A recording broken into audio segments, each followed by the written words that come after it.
What's going on, Sunbelt fans? My name is Dominic Crucetto, the host of the Sunbelt Syndicate podcast, where we review the week that was and look forward to the week ahead in Sunbelt football, basketball, and baseball all year long. Please follow us on social platforms including YouTube, Facebook, Instagram, Twitter, and TikTok. I am coming to you from Jacksonville, Florida right now. I am out on the road for my actual job after a very busy weekend. Big hockey fan, and the Carolina Hurricanes hosted an outdoor game. Had some people in town for that, but wanted to jump in and get this one done so we get caught up on basketball. There's a lot happening, and there's only a little bit of time left, so I wanted to go over kind of the games from last week. Obviously, we had App State taking down Texas State 82-75. James Madison taking care of Old Dominion 76-67. Georgia Southern almost taking down Marshall, but Marshall comes away with the victory 84-83 after Georgia Southern led at the half 38-27. So Marshall really had to fight back at home in order to win that one. They do so, continue their pretty good run here in conference play as we've seen. Coastal Carolina gets back on the winning ways, and takes down Georgia State 77-68. South Alabama crushes Southern Miss 85-54, probably easily the biggest shock and surprise of the day. Southern Miss looked like they was going to claim the conference crowd without too much of a push from anybody else, and South Alabama just continues to be on this amazing run that they've had towards the end of the season, really gelling and working together really well. But to beat somebody like Southern Miss, who's been very consistent all season, by that amount of points is just absolutely tremendous. It really shows the power of South Alabama right now and what the Jags could be able to do in this Sun Belt Conference tournament coming up in 2 weeks. Louisiana takes down Monroe rather easily, 84-67. Louisiana obviously didn't have the greatest of weeks last week, so they rebounded this past week and took care of their, I wouldn't say arch rival, but someone that they always enjoy beating and don't ever want to lose to. Troy takes down Arkansas State in a rather tightly contested battle, 67-62. A little bit of a surprise there with how Troy's been playing. Maybe it's the fact that Arkansas State is just gelling a little bit better towards the end of the season after trying to overcome so many injuries on their roster. That covers all of Thursday's games. For Saturday's stuff, Old Dominion takes down App State in Boone 74-63 to ruin their senior night. Southern Miss gets back to winning ways, takes down Georgia Southern 73-62. Texas State ends Coastal's very short win streak, and they take them down 78-75. Georgia State loses once again. Arkansas State continued their impressive play, even though they didn't get the victory over Troy. They do take down Georgia State 75-70. South Alabama, even bigger win on Saturday than they had Thursday. Again, continue to just really, really impressed me overall. 81-45 over Monroe. Troy loses not tightly contested, but they lose a game that they probably thought they could have gone in there and won up at Marshall. Marshall takes that one 88-78. And James Madison comes out and surprises a lot of people. Takes down Louisiana 74-68. So as far as that's concerned, pretty uncompetitive week, if you want me to be honest with you, in the Sun Belt basketball standings right now. You had most games not being all that close, not really as many barn burners as we've had. I feel like we've had almost 2 or 3 games a night a lot of times with the way some of this is looking. So we will jump into the standings now and take a look at where things are at. You've got Southern Miss, Marshall, James Madison, and Louisiana up at the top. I don't see any of those 4 falling out. When you come to conference tournament time, I think those 4 are set as top 4 teams. Obviously, the order will be determined, but I think as far as who the top 4 are, they're solidified there. No one's jumping on, no one's falling out.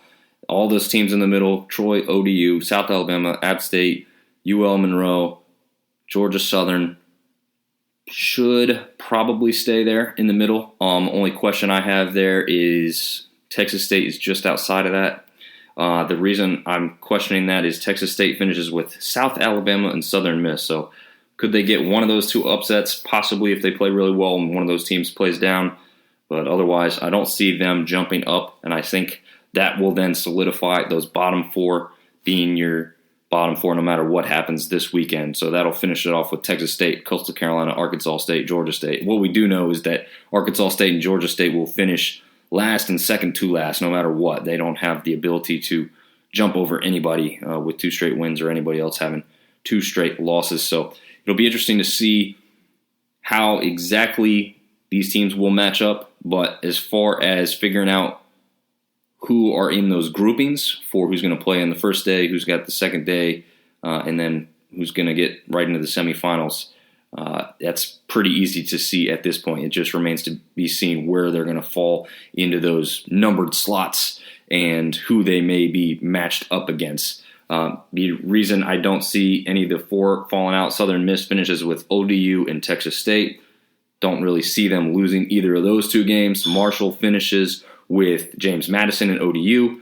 Marshall could struggle with that JMU game. I don't know if they struggle too much with ODU. ODU usually puts up a fight, but I definitely don't see them losing 2 straight games to fall out, and they've only gotten 4 losses right now in conference. So they're not falling out of the top 4 no matter what happens there. As far as JMU goes, could they finish higher? Sure, they could. But again, Marshall is that first matchup. Georgia State, they should take care of rather easily in that last game. And then you've got Louisiana finishing up with Arkansas State and South Alabama. Obviously, South Alabama being the tougher of the 2 teams in that. As far as Arkansas State goes, they're not going to pose much of a threat to Louisiana. But all the movement is going to happen right in the middle. We've got all those teams within a 2-game spread of each other right now. So there's a whole lot of movement that could happen in there. I would see some of that movement. I think South Alabama would be able to be one of those teams that could really make a move there and improve about where they're sitting. Currently, they're going to be matched up against Texas State and Louisiana.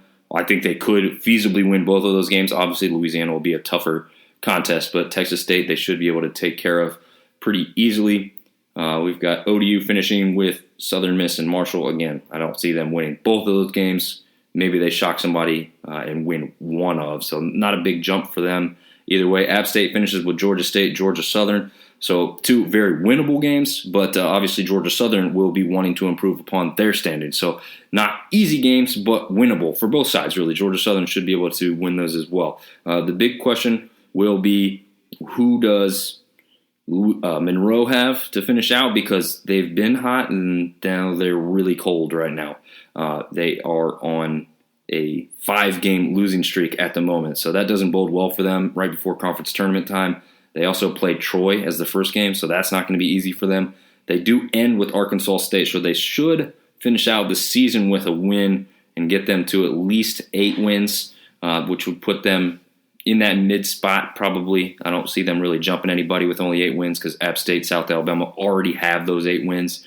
Troy and ODU with 9. So they'd have to win both games to stand a chance to really jump up too much, but at least they, would not fall out and fall into that bottom 4 if somehow them and Texas State ended up with the same record overall.